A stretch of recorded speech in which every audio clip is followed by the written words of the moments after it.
जय हिंद दोस्तों, कैसे हो आप सभी। उम्मीद करता हूँ सभी अच्छे होंगे और आप सभी के मेडिकल कंप्लीट हो गए हैं लगभग के। किसी भाई के बाकी हैं तो ये मान लो आज या कल कंप्लीट हो जाएंगे।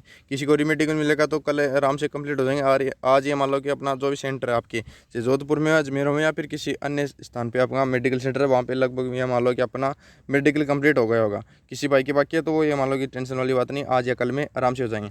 अब इंतजार रहता है कि फाइनल कट ऑफ कब आएगी। फाइनल कट ऑफ ये मान लो कि अपना मैंने प्रॉपर वीडियो बनाया था कल, उसमें जाके देख सकते हो आप। कमेंट में देखना, अगर पहले से देख लिया तो कमेंट में हमारा 50% कमेंट ये हैं कि भाई हमारा सीआरपीएफ कैंप अजमेर में या फिर सीआरपीएफ कैंप आसाम में या फिर कहीं और कैंडिडेट हैं जहाँ से जुड़े हुए हैं हमारे हमसे, तो वो बता रहे हैं कि प्रॉपर से हमें बोला गया है कि 15 अगस्त के आसपास अपना रिजल्ट आ सकते हैं। उसी सोर्स के आधार पर मैंने एक अपना वीडियो बनाया, तो अपना ओपिनियन साझा किया। तो उसमें ये मान लो कि मैंने ये बताया कि 15 अगस्त तक रिजल्ट आ सकता है उनके हिसाब से, लेकिन अगर डिले भी हुआ तो ये मान लो 20 अगस्त तक आपको रिजल्ट देखने को मिलेगा, उससे पहले देखने को मिल जाएगा। क्योंकि अगर एक जगह अगर एक कैंडिडेट कमेंट करता तो मैं इग्नोर करता, लेकिन ऐसे कमेंट और मतलब बहुत ज़्यादा आ गए, जिस प्रकार से मुझे यकीन हो गया कि भाई प्रॉपर जैसे 15 अगस्त के आसपास अपना रिजल्ट आ सकता है। क्योंकि आपको पता है कि जो प्रीपोन्ड हुआ है अपना डेट, जिस प्रकार से हमेशा पोस्टपोन्ड हुआ है लेकिन प्रीपोन्ड आज तक नहीं हुए हैं, तो ये मान लो इसी के पीछे प्रॉपर रीजन ये रिजल्ट वाला ही हो सकता है।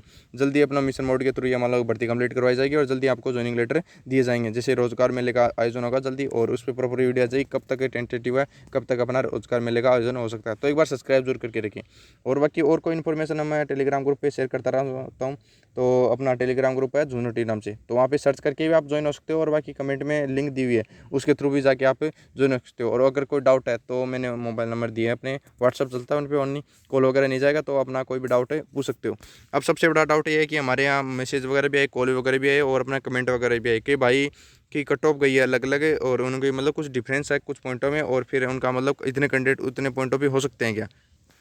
वो प्रॉपर तरीके से किसकी बात कर रहे थे, 128.40 यूआर की कट ऑफ है राजस्थान में, ठीक है, राजस्थान की बात कर रहा हूँ। और अपना 127.15 ये ओबीसी की कट ऑफ है। अगर आप किसी और स्टेट से हो तो आपको इस हिसाब से अनुमान लगा लेना, ठीक है। 492 कैंडिडेट हैं, क्या इनके बीच में ही है, बिल्कुल ऐसा कुछ नहीं है। इसमें मतलब सबसे बड़ा मेजर पॉइंट होता है एज लिमिट का। एज लिमिट क्या है, इससे पहले एज लिमिट की बात करो, उसमें बात कर लेते हैं कि पिछली बार कट ऑफ कितनी गई थी।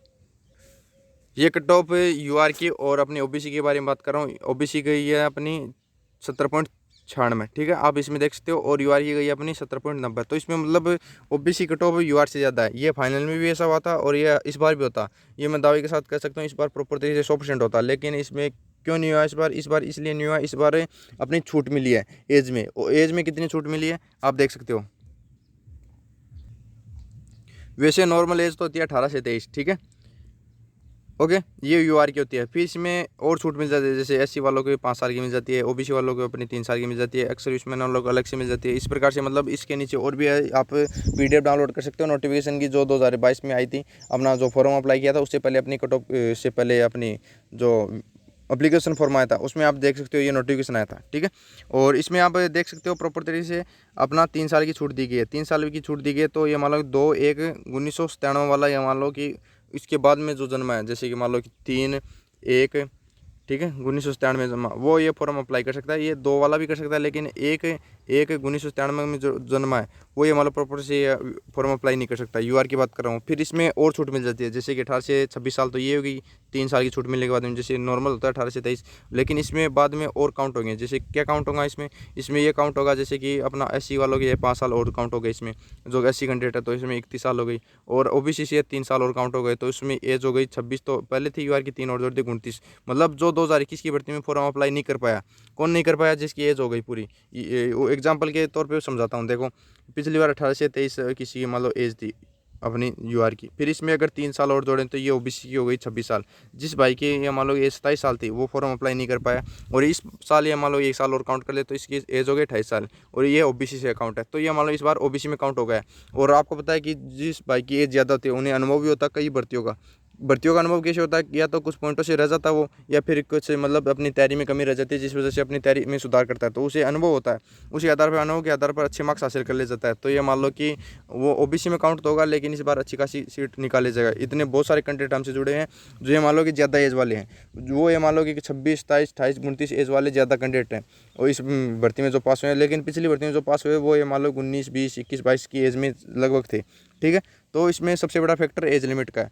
अगर एज लिमिट अपनी ओबीसी में काउंट हो रही है तो आप ओबीसी में कैटेगरी में आओगे, अगर यूआर में काउंट हो रही है तो यूआर में आओगे। अब मैं एग्जांपल के तौर पर समझाता हूँ आपको। ये मान लो कि मान लो क्या है, ये 128.40 कट ऑफ गई है यूआर की, ठीक है। किसी कैंडिडेट की मान लो 18 से अपनी 25 के एज, सॉरी 26, हाँ 26 के बीच में आ रहा है, जैसे मान लो उसकी 25 एज है, तो वो किस में काउंट होगा, वो यूआर में काउंट होगा, चाहे वो कोई सी भी कैटेगरी का हो। अगर इससे ज़्यादा मार्क्स है और उसकी एज अपनी 25 साल है या फिर 26 साल है, ठीक है। वैसे तो 18 से 26 साल के बीच में आनी चाहिए, लेकिन अगर 25 साल है उसकी, तो ये मान लो प्रॉपर से यूआर में काउंट होगा, चाहे वो किसी कैटेगरी से हो। और फिर ये कट ऑफ बढ़ेगी, वो अलग से बात है, अलग से मतलब अपनी कैटेगरी में वापस आ जाएगा या फिर यूआर में रहेगा, उसके नंबरों के आधार पर डिपेंड होता है। और अब दूसरा एग्जांपल है, मान लो किसी भाई के 128 पॉइंट अपने 39 मार्क्स है, ठीक है। 140 तो ये 28.40 तो कट ऑफ गई है, 39 मार्क्स है। उसकी एज है मान लो कि अपनी 27 साल है, ठीक है। वो किस में काउंट होगा, वो अपना काउंट होगा किस में, अपना ओबीसी में, ठीक है। ओबीसी में कैसे काउंट होगा, जैसे 18 से 23 उसकी एज ही है, ठीक है, एज लिमिट ही है। और इसमें 6 साल की छूट मिल गई, सॉरी 3 साल की छूट मिल गई, तो 26 हो गई। 18 से 26 के बीच में उनकी मतलब एज लिमिट है यूआर की, तो यूआर में काउंट नहीं होगा क्योंकि उसकी एज हो गई 27, तो ओबीसी में काउंट होगा। अगर ओबीसी कैंडिडेट है, एससी कैंडिडेट है तो एससी में काउंट होगा। और ये मान लो कि उसकी 130 मार्क्स है और कट ऑफ 128.40 है, ठीक है। देखो मैं फिर से समझा देता हूँ, मान लो कट ऑफ 128.40 है यूआर की है, ये मान लो क्या है ही। और उसके कैंडिडेट के 130 मार्क्स है और उसकी एज ये मान लो कि 18 से 26 में आ रही है, ठीक है। तो वो प्रॉपर से यूआर में काउंट होगा। अगर ये मान लो उसके मार्क्स कितने भी ज़्यादा, जैसे 131 हो, 132 हो, कितने भी हो, और उसकी एज 100 ये 26 वाली एज है उससे ज़्यादा रहे, जैसे 27 हो, 28 हो या 29 हो, तो वो किस में काउंट होगा, वो प्रॉपर से काउंट होगा अपनी कैटेगरी में। तो इसी प्रॉपर रीजन की वजह से ये मान लो कितना डिफरेंस है। समझ गए होंगे आप, एक बार फिर से रिपीट कर देता हूँ अगर आपको समझ में नहीं है। देखो प्रॉपर तरीके से अगर आपकी एज यूआर में आ रही है, यूआर की एज मतलब 26 साल तक के हो आप, ठीक है। इसमें देख सकते हो आप, इसमें एज लिमिट दी हुई है, यहाँ पे देख सकते हो प्रॉपर तरीके से। लेकिन अगर आपकी एज 26 साल के अंडर में आ रही है और आपके मार्क्स चाहे कितने भी हो, यूआर कैटेगरी से ज़्यादा होने चाहिए, जैसे कि 128.40 है, इससे ज़्यादा मार्क्स हैं, तो आप यूआर कैटेगरी में आ रहे हो, चाहे कोई सी कैटेगरी हो, एससी हो, एसटी हो, किसी में भी हो।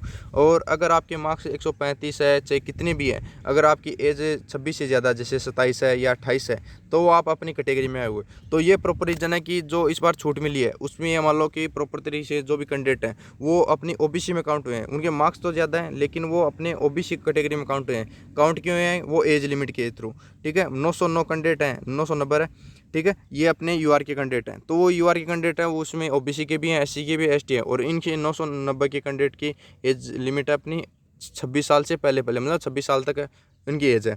लेकिन जो कैंडिडेट है जिनके मार्क्स यूआर कट से भी ज़्यादा हैं और अपने मतलब क्या बोलते हैं, एज लिमिट उनकी इससे ज़्यादा, जैसे 26 के बाद में 27 28 है, वो अपनी ओबीसी या फिर अपनी एससी कैटेगरी, जिस भी कैटेगरी से बिलोंग करते हैं उस कैटेगरी में काउंट होंगे। तो ये प्रॉपर रीज़न है कि उनकी मतलब जो पॉइंटों में डिफरेंस है उनकी वजह से ये मान लो इतने कैंडिडेट नहीं उन पॉइंटों में, ये मान लो इसमें 1 नंबर का डिफरेंस है, ठीक है। इसमें लगभग 1 नंबर का डिफरेंस है। अगर 1 नंबर का डिफरेंस है तो आप ये समझ रहे हो कि 1 नंबर पे 492 कैंडिडेट है, बिल्कुल ऐसा नहीं है।